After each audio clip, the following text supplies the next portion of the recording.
Un tad, kad man ielika pirmo implantu, es apraudājos. Kāpēc es nedarīju to ātrāk? Es esmu ārkārtīgi apmierināta ar to, ko es redzu. Jo es smaidu un es redzu, ka tas ir mans zobs. Mani sauc Kristīna Virsnīte.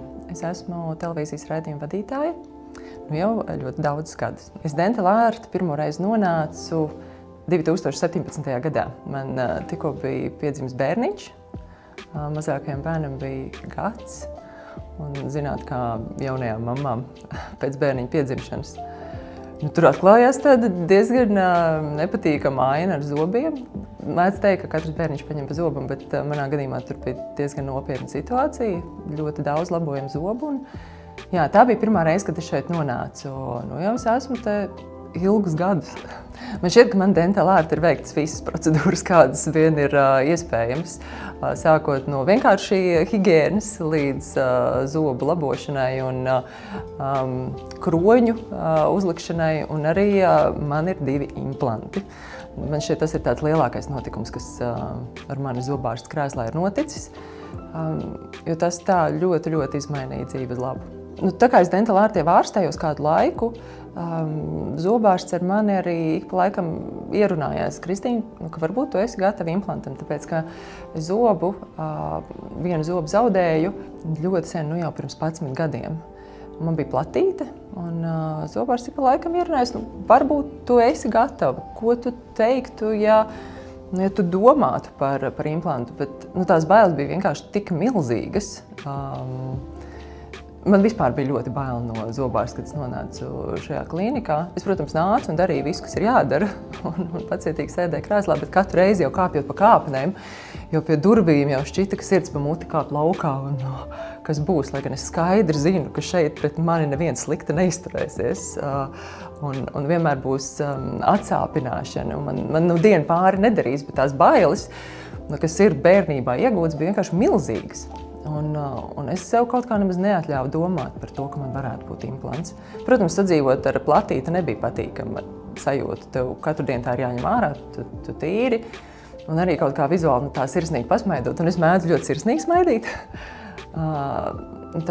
Tā metāla stienīte ir redzams ap zobu. Un reizēm cilvēki jautāja, protams, kas tas ir. Un tad ir tāda neērta situācija, tev stāstīt, kas tas ir un kāpēc tas tā ir. Jā, platītes arī esmu aizmirsus, piemēram, esot ceļojumā. Tu aizmirsti un pazaudē, un tad tev ir jātaisa jauna. Un, protams, arī tas zobs, uz kura ir platīte, tas jau arī tiek bojāts. Tam ir slodze, kas ir jāiztur. Kādā reizē es biju gatava, bet es biju gatava tikai ar vienu noteikumu, ka tas notiks sedācijā. Un tā kā zobārstniecībā ir šī iespēja, es biju gatava šim solim. Es biju gatava implantam. Bet, protams, es nācu pirmo reizi pie sargēja uz pārbaudi. Un es zināju, ka viņš tikai paskatīsies, lai saprastu vispār, kāda ir šī situācija. Jo tad, kad tu zaudēji zobu diezgan sen un tev ir bijis platīte, tas nav tik vienkārši kā tikko zaudēt zobs. Ja? Tur iespējams būtu bijis nepieciešama kaula pieaudzēšana un manipulācijas, bez kurām iespējams varētu iztikt, ja zobs ir tikko zaudēts. Un es atceros, es nācu uz vizīti, un viņš saka: Kristīna, mēs tikai rentgenu uztaisīsim, es tikai paskatīšos, mēs tikai parunāsim. Un es jūtu, ka pilnīgi rokas svīst, un tu kā krēslā es vienkārši pārbies. Bet es tik un tā, biju gatava un teicu jā, jo es biju gatava pārmaiņām. Es nezināju, kas mani sagaida un kāda būs dzīve pēc tam. Ja es to būtu zinājusi, es to būtu darījis daudz, daudz ātrāk. Es nebūtu gaidījis tik ilgus gadus. Es vēlējos dzīvot kvalitatīvāk, tā var teikt, tā saka. Es vēlējos dzīvot bez traucējumiem, jo platīte traucē. Un tā sajūta man šķiet arī kaut kā, kad tu pasmaidi, tu gribi pasmaidīt tā ar plašu smaidu un nedomāt, vai kāds man platīti redzēs. Sākumā satraukums bija, protams, liels, bet ar katru soli, kas tika veikts, tas vienkārši mazinājās. Pateicoties sedācijai. Ja?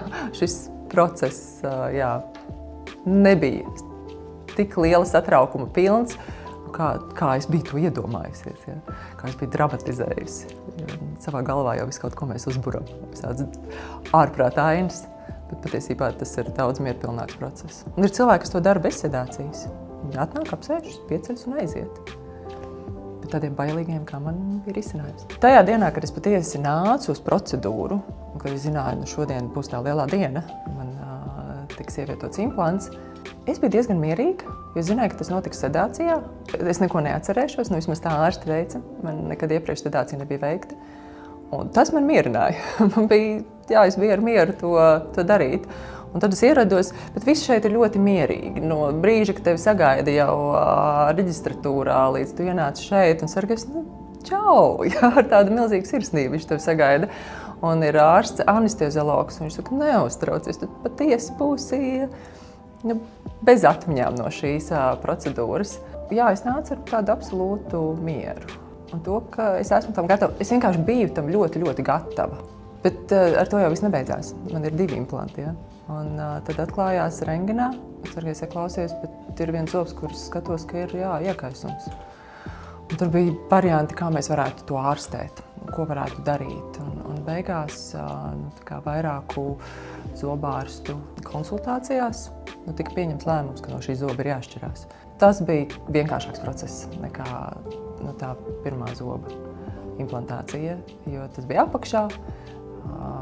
Es šķīros no zoba, man to izrāva, tika ievietots implants diezgan drīz, kad jau bija sadzīst. Es jau biju ar pieredzi, ja? Tas nebija vairs tā satraucoši. Bet tā pirmā implanta pieredze bija, tas bija sarežģītāks gadījums, vienkārši, jo zobs bija senāk zaudēts.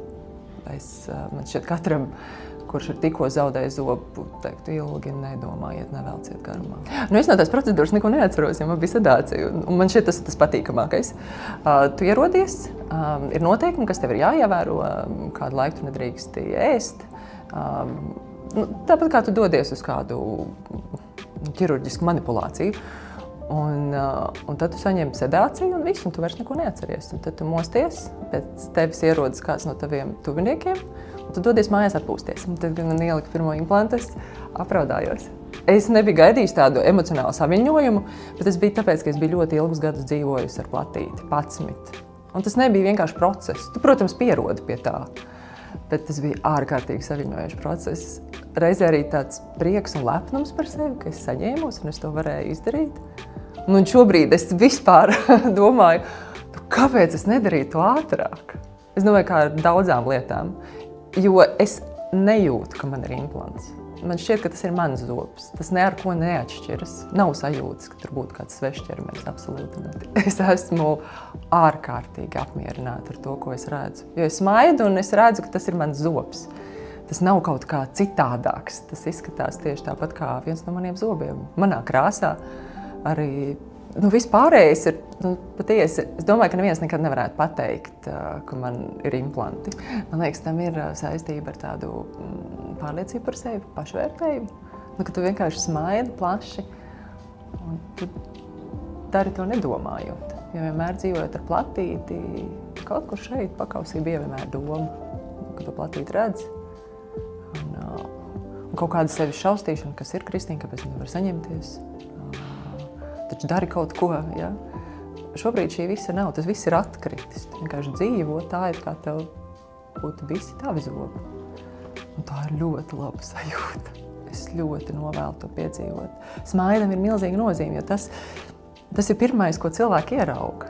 Un es esmu cilvēks, kas ļoti daudz smaida, man patīk skaļi smieties, un tā ritīgi ar plašu smaidu to darīt. Un tagad es to varu darīt brīvi, nedomājot. Man šķiet, es esmu bijis diezgan nemierīgs pacients, ar kuru ir jārunā pirms apsēžos krēslā, un ārstiem ir bijusi pacietība to darīt.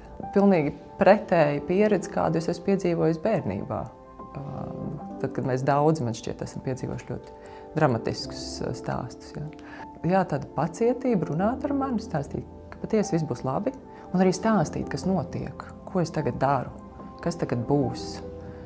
Tas iedrošina ļoti. Un šobrīd es varu teikt, man nav bail doties pie zobārsta. Nav vairs šī satraukuma. Vienkārši doties, es zinu, būs zobu labošana. Es vairs par to neuztraucos. Kaut kā implanta pieredze ir mazinājusi šīs bailes.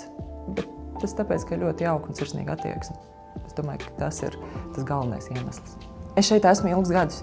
Es domāju, ja mana pieredze nebūtu laba, es jau šeit vairs nebūtu, vai ne? Un tas, ka es esmu te tik ilgi, es arī citiem iesaku parasti, tad, kad man jautā, pie kura zobārsta doties. Un es saku, jā, man ir vienkārši brīnišķīga zobārsta. Viņa ir tik iejūtīga, tik sirsnīga. Es iesaku citiem. Un tāpat arī Sergei, tās prasmes un pieredze, kas ir viņam, tam ir nozīme, lai pēc tam implants kalpotu. Ārstam ir nozīme, bet ne tikai arī tādām prasmēm, bet arī attieksmei pret cilvēku, kurš atnāk. Un arī administrācija. Tu atnāc, tev vienmēr ar prieku sagaida. Ja? Jo man šķiet, mēs daudz esam sabaidīti un satramdīti, jo ne visur, dodoties pie ārsta, ir patīkama pieredze. Tev šķiet, ka tevi norās, ka tevi kauninās. Jā, tāda nekaunināšana. Jo man arī šķita, man ir platīta, tā ir tāda maza bezatbildība, kāpēc es neesmu parūpējusies par implantu. Bet neviens tev nekad uz to nav norādījis. Kristīna, kā tu tā, jā? Kā tev nav kauna? Absolūti šis nenotiek šeit.